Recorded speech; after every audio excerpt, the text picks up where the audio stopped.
雅典娜是雅典城邦的守护神，是一位象征着智慧与胜利的女神。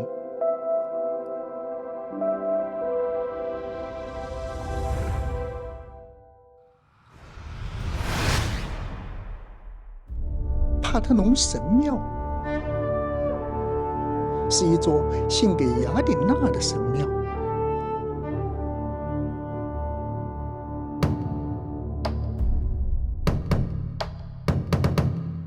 也是一座见证古代西方文明的伟大建筑。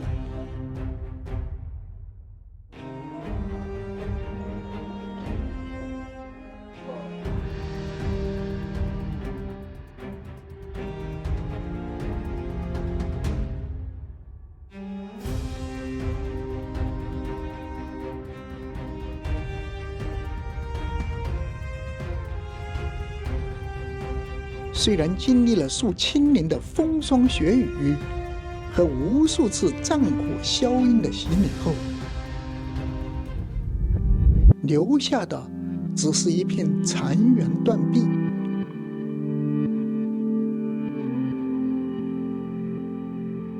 但它那浑然天成的庄严与神圣，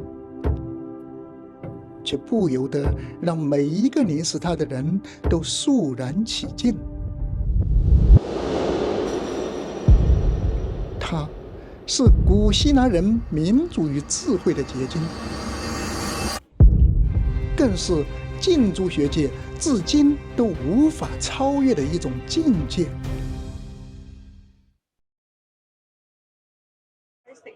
Questo bonito. In che parte terra dona come?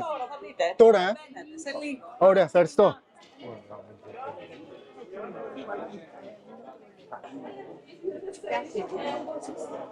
我们这就进入了雅典卫城南坡的一个考古遗址群啊。这个地方呢，它在古典时期直到希腊化时期，都是一个古雅典非常重要的一个宗教崇拜区域。在这个地方呢，我们今天能看到很著名的狄奥尼索斯剧场，这是公元前350年左右。那么在这之前呢，据说是在公元前5世纪的时候，在这个剧场的遗址上呢，还有一个木质的剧场，因为是木质的嘛，所以没有太多的遗存。在我们现在脚下的这个地方呢，这个剧场形成之前，一些相关的活动在这儿，戏剧是慢慢的从这儿的宗教崇拜活动中的歌呀、舞啊，就在我们现在所在的这个区域举行的。最后呢，就把这个地方后面呢，正好是个山谷嘛，然后就把它慢慢的发展成了一个剧场。这就狄奥尼索斯圣所的入口，它在这儿维持秩序。这个地方你们不能进来啊，那是我的领地。狄奥尼索斯剧场啊，这个据说是能够容纳16000人左右的观众。那从这下面一直到最上面那个，也是一个圣所吧，崇拜什么阿波罗、阿提米斯的一个圣所。在前面的第一排都是这个贵宾席，座椅中间啊，还有一个那个什么石头小茶几。然后你再往那边看上去，最上面的正中间还有一个非常完整的这个高靠背的椅子，据说是哈德良的座位。这座位上面都写的有名字呢啊，谁的座位都写着专座。他们的这个身体好像是很小化，你看这是座位的版，但是那一个大，那个哈德良皇帝的那是大，那一个估计有这2个这么宽。据说在古典时期到希腊化时期的这个雅典政府啊，是鼓励一些老百姓上这儿来看戏剧的。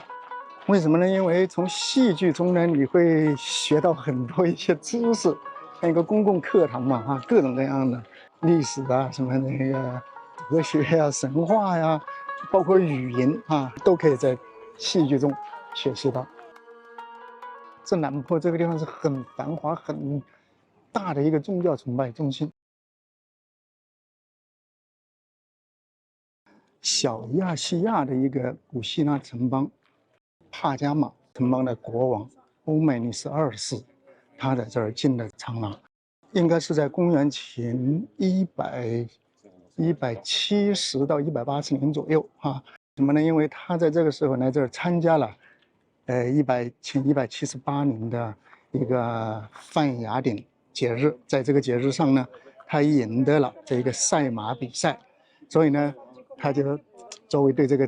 雅典的贡献呢，就在这儿修了这个长廊，以及待会儿我们到这个雅典卫城门口能够看得到有一个用来供奉他的一个4马的青铜战车的一个台基，现在只能看到那个基柱。哎呀，这个墙可真高，你看，这当头墙这是修了几次了？你看，那是早期的，这是晚期的。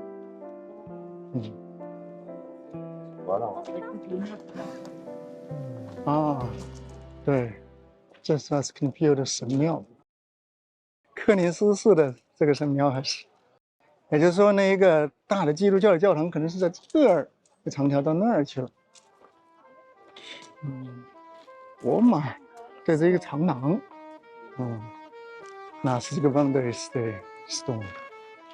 古风时期的一个泉水，因为这儿有泉水嘛，所以这个阿斯克尼庇欧神庙就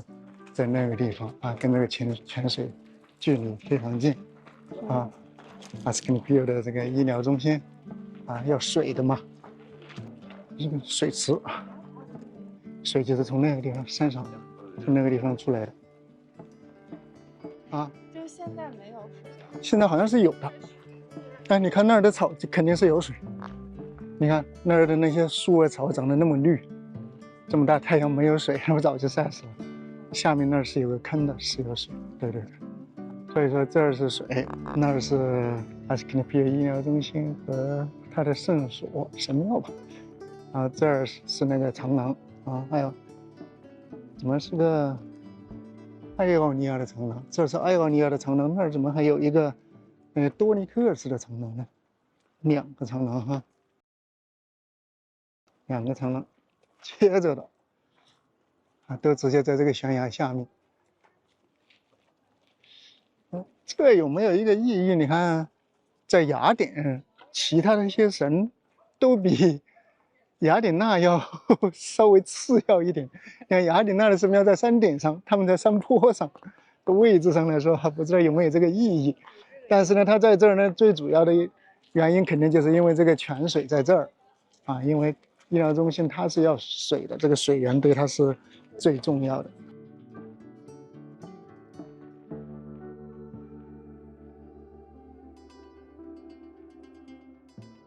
像包括宙斯神殿都在下面呢。啥？宙斯神庙在下面？宙斯神庙在下面啊。对。当然，这点上有一个宙斯神庙，山顶上有一个宙斯神庙。上次我们说 Elefsina 密仪的这个小密仪，要在那个地方的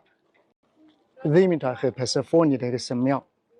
旁边的伊尼索斯河里面净化沐浴。就这条河就在那儿，他们的圣所呢就在那片树林附近。今天的遗址已经很模糊了。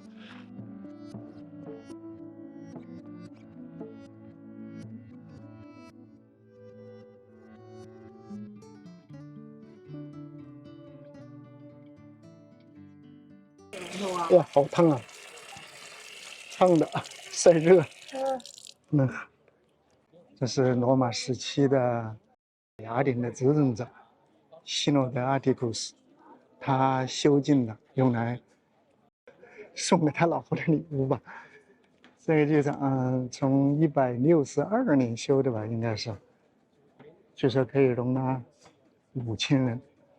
直到今天的每年的夏天的雅典和BW 的这个夏季音乐节都在这儿举行。一直从6月到9月，以前是从6月到8月底，现在都9月底了，还有演出。它跟那个迪奥尼索斯剧场不一样的是，它是有顶的它是据说是当时最大的一座带顶的建筑，雅典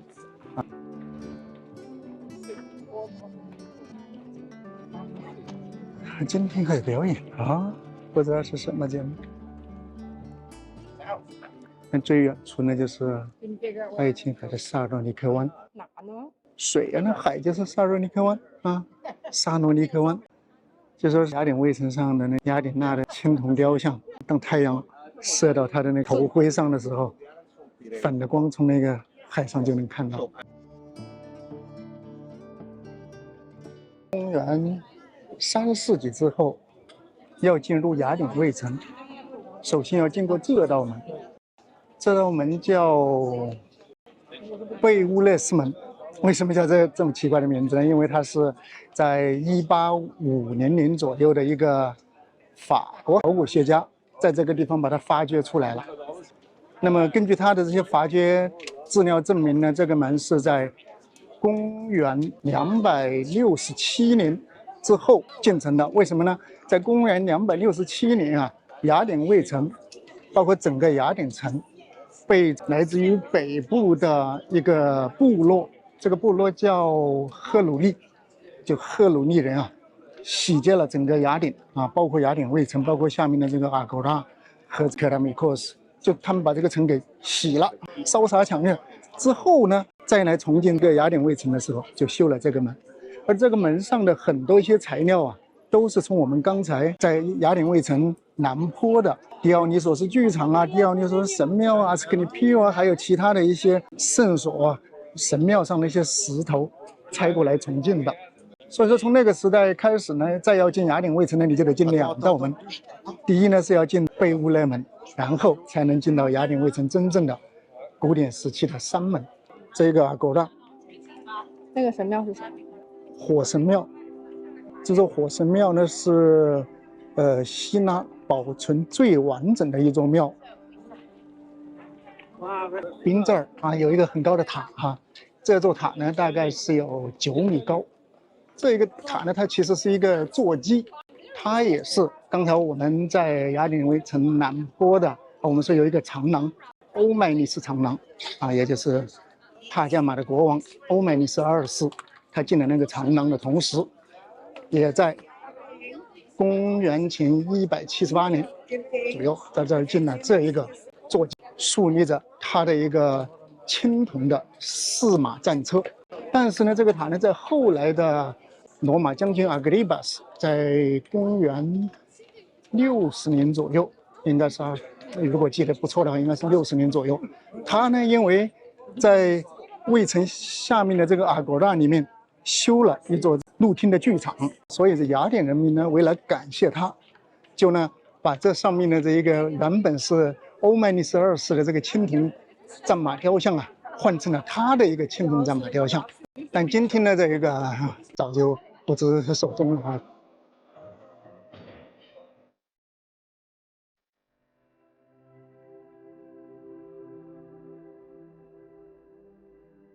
这个3门的啊，我们从这边看上去，如果说面对3门呢，我们就是右边啊，右边这个角上面呢是一个胜利女神。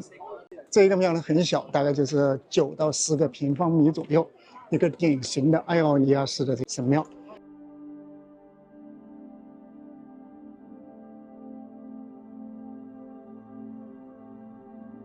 这个3门呢，我们正面看着呢是6颗多尼克式的柱子，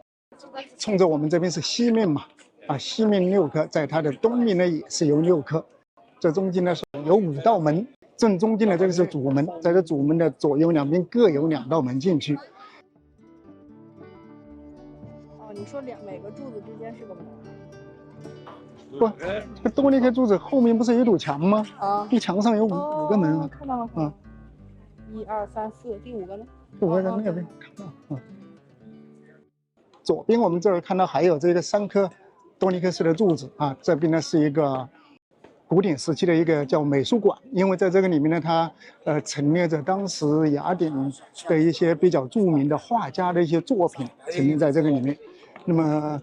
在它的右边这个地方呢，啊，在史军东征之后呢，在它的右边的这3颗柱子的后面呢，有一个高达27米的法兰克塔。啊，这个塔呢是当时法兰克人用来作为防御工事的，直到1850年左右就被斯里曼出资，就把它给拆了。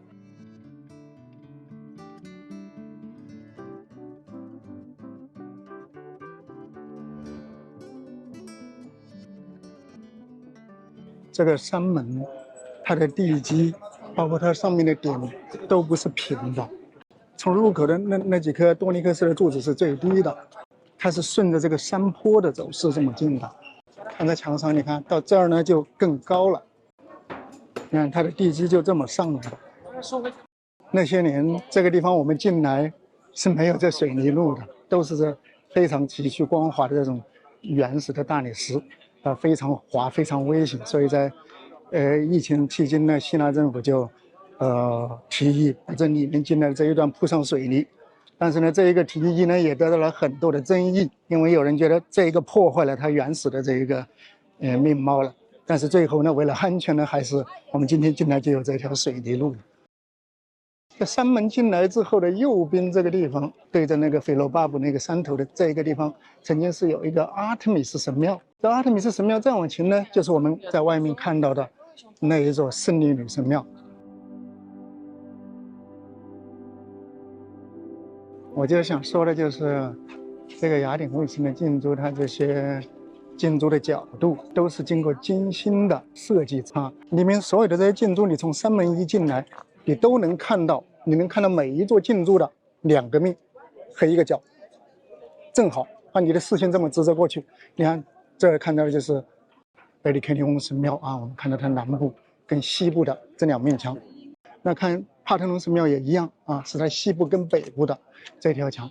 那么它这个角度啊，在山门设计跟这个建筑之间的这个角度啊，它是经过非常精密的设计的啊。里面呢，这还有其他的一些古建筑，我们今天看到的只有这2座，其他的一些古建筑呢也是一样的。比如说这儿有以前一个更古老的雅典娜神庙，这一座跟帕特农神庙下面曾经也是另外这个同时期的2座雅典娜的神庙。那么这2座神庙呢，都是在480年的希波战争中啊，被波斯人给干掉了，给毁了啊。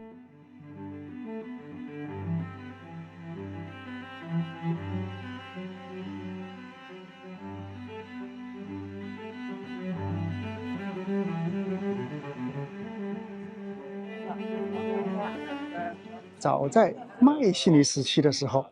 雅典卫城山上呢是一个迈锡尼时期的宫殿，这个宫殿呢大概也是在这一个神庙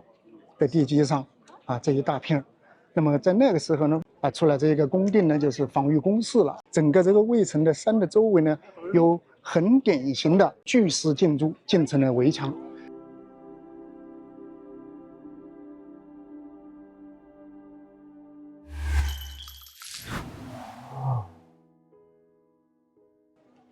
雅典卫城上最著名的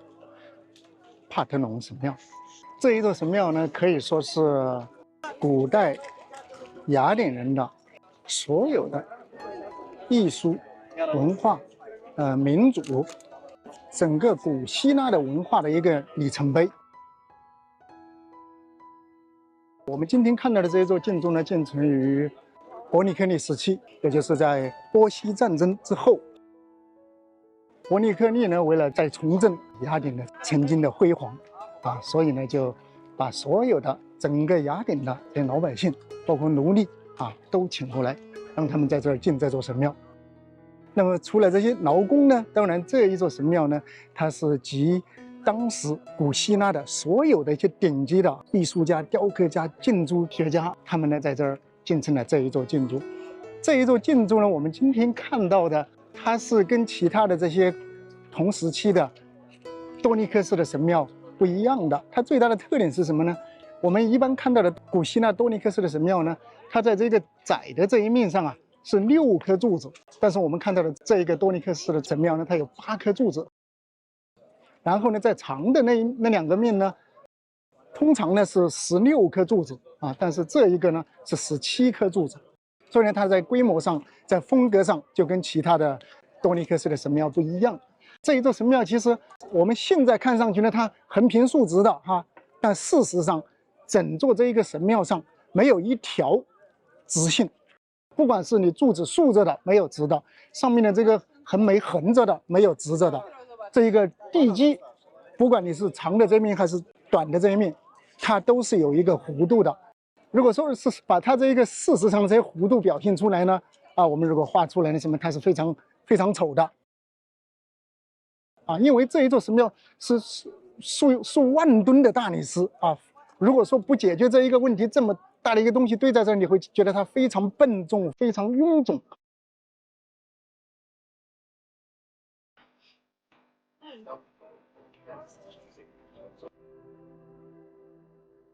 地基上不管是长的那一面还是短的这一面，它的中间部分呢，它是有10厘米左右是凸起来的，也就是说两边比较低，中间比较高，它的地基。那么同时呢，按照这一个高度呢，那上面的那个横梁这些柱子上面的这个横梁呢，它也是这么一说一看呢，好像还真是感觉有那么两边稍微低一点两边。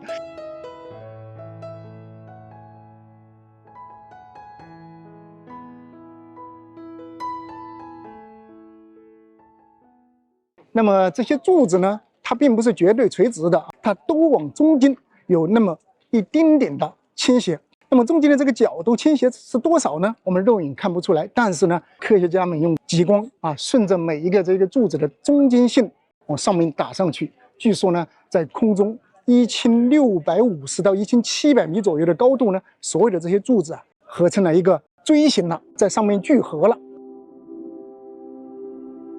从实际的建筑的意义上来说呢，是为了让它显得更加轻盈、更加美观。另外一层意义呢，是更神圣的。我们知道，在圣经的旧约里面呢，有巴比塔，也是古代的人们为了接近上帝而拼命的修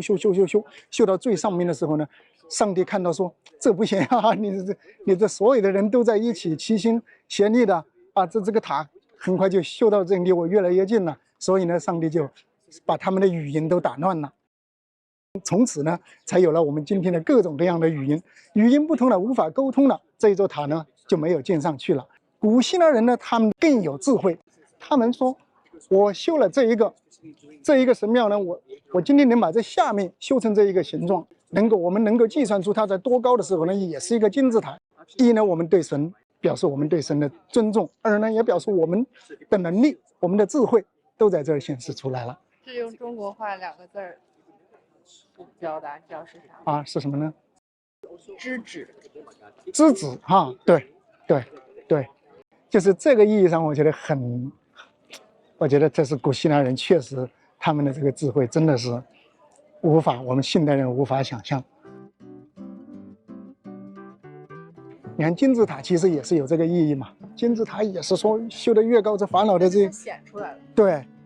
对，但是在古希腊人说我们要尊重神，要藏。对，我们要藏。对，这个是很神奇然后我们去年跟美国的那教授不是进去神庙里面去看了吗？那里面其实是现在什么都看不出来了。你还记得我们上次在里面有几个同学还把他的书包放在那个脚上，然后我从这个脚上看过去，就看不到那书包吗？对。1687被莫多西尼是威尼斯公国的一个，当时他是将军还是什么主他带着威尼斯人从那不勒过来把他给炸了。因为在当时雅典是奥斯曼帝国的占据地嘛，奥斯曼的这些官员呢，据说就住在后面的那个埃里克尼翁神庙，而这一个帕特农神庙呢，当时呢，在奥斯曼时期呢，它是一个清真寺清真寺，但同时呢，它也是一个火药库，所以呢，威尼斯人用炮火呢引燃了里面的火药之后，这座神庙就彻底的被炸了。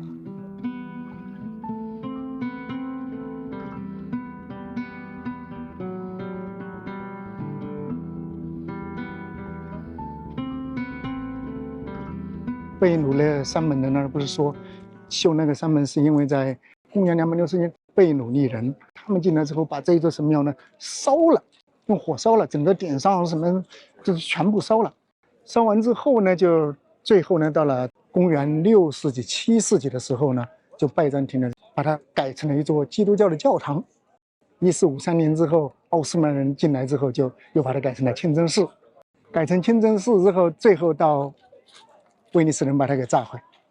就到现代之后，考古才慢慢的，考古学家才慢慢的开始修复它。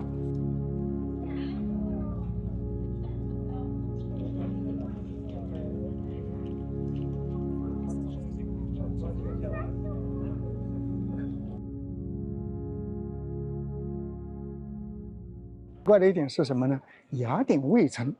在迈锡尼之后，这儿呢都是用来崇拜雅典娜的，对吧？那么雅典娜是个女神呐，是个女神，她怎么可以成为男权的时期的古希腊的主神呢？这是一个很神奇的一个点。神话中说呀，雅典娜跟波塞冬当时呢，他们两个人争说谁要给雅典人做出一个贡献谁就雅典人就选他们，对吧？宙斯说的，说你们雅典人你们自己去选吧，你们这个波塞冬你跟我闺女雅典娜，你们个人为雅典人做一件事，他们选你们谁就是谁。所以雅典人就都到这个雅典卫城山上来了。雅典娜和波塞冬呢就在上面各显神通。那波塞冬呢用他的三叉戟呢，在这一个埃迪克利翁神庙旁边的一块岩石上戳下去之后呢，就奔出来一匹战马，也有说是这个涌出了这个水但是这个水呢是海水。这战马一出来呢，战马象征什么呀？象征战争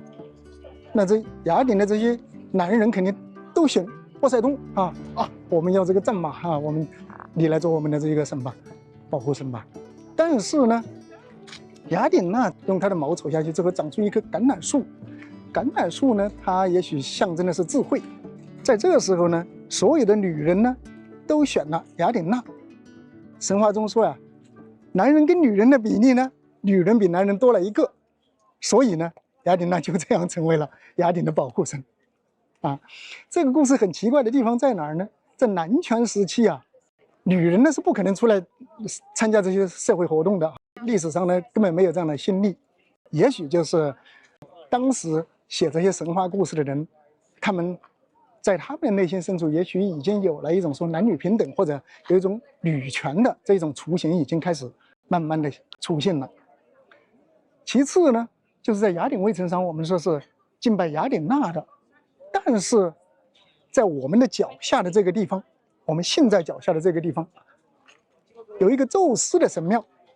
但是呢，这个宙斯的神庙是非常小的非常小，非常小，也许就跟前面的那一个圣女女神利匹的那一个神庙差不多，也就8、9、10来平方米。那这就奇怪了在雅典卫城上，那宙斯是众神之父，在这个地方哪有你雅典娜的神庙如此辉煌，而众神之父的神庙反而这么小的呢？这个地方呢，也是一个很神奇的一个点。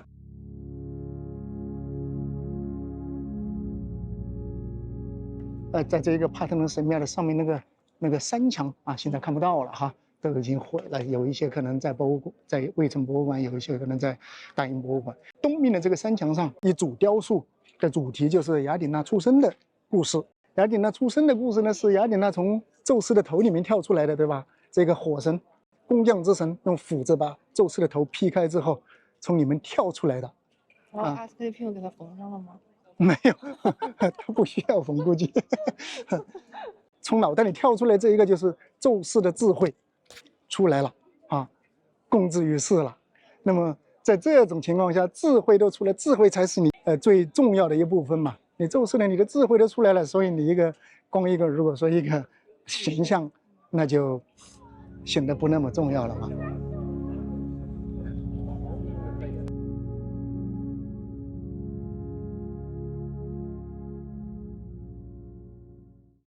赫里克利翁这个名字呢，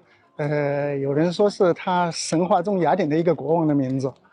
也有人说他可能是一个部落的首领，但是取了他的这个名字。他是雅典卫城上唯一的一个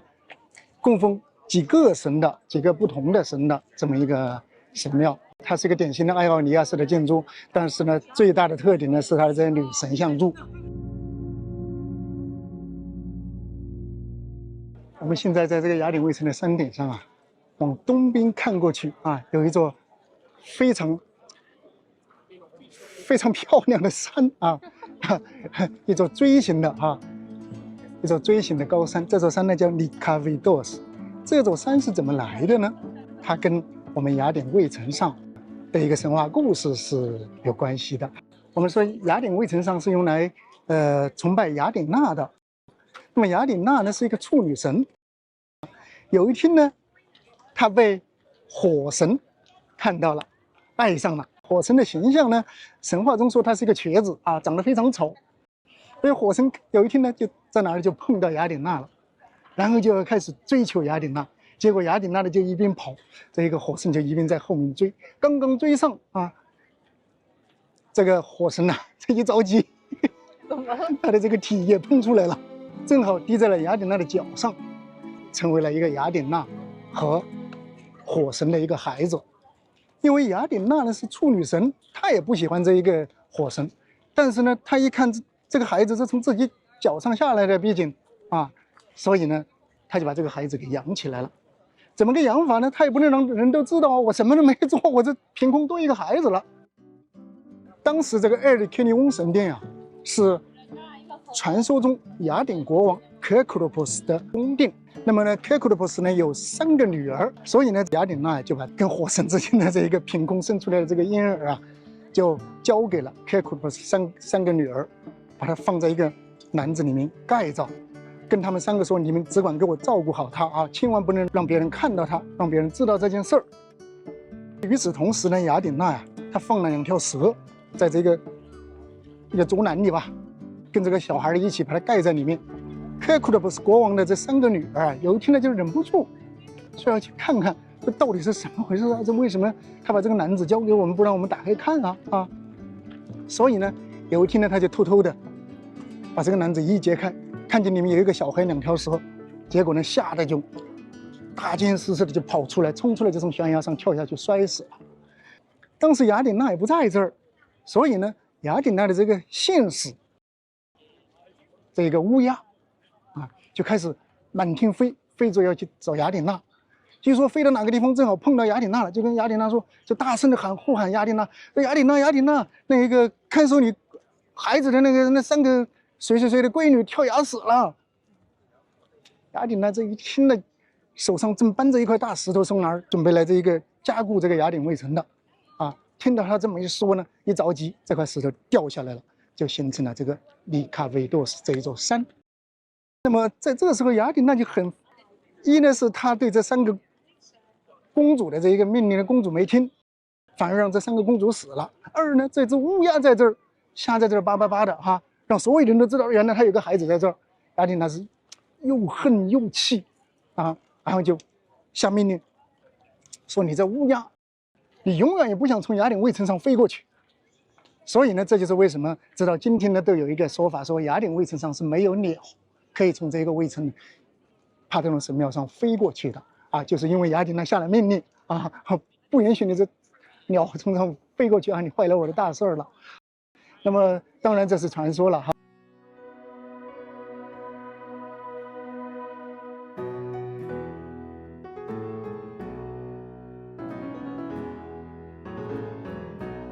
有一座非常高的这个青铜的雅典娜雕像，这就是刚才下面说的，在萨洛尼克湾都能够看得到，太阳打在他的毛巾上和他的这个头盔上的时候，在那海湾上都能够看得到那个阳光的反射啊。那个雕像就在那，应该是雕像基座下面的一些基吧。就在整个雅典卫城上面建筑的所有的这些大理石，都是本特尼克大理石，因为这个本特尼克大理石呢，它是最适合做建筑的。最好的雕塑，用来做雕塑的大理石就是 Paros 和 Naxos 的大理石，因为这个本特尼斯大理石呢，它的这个透光性比较好，所以作为建筑的这个顶啊，它是可以透光的，外面光是可以进来的石头，薄薄的那石片，它是半透明的，相当于。但是呢，那个岛上 Paros 跟 Naxos 岛的那个大理石，它的韧性更好，所以适合雕刻一些细节。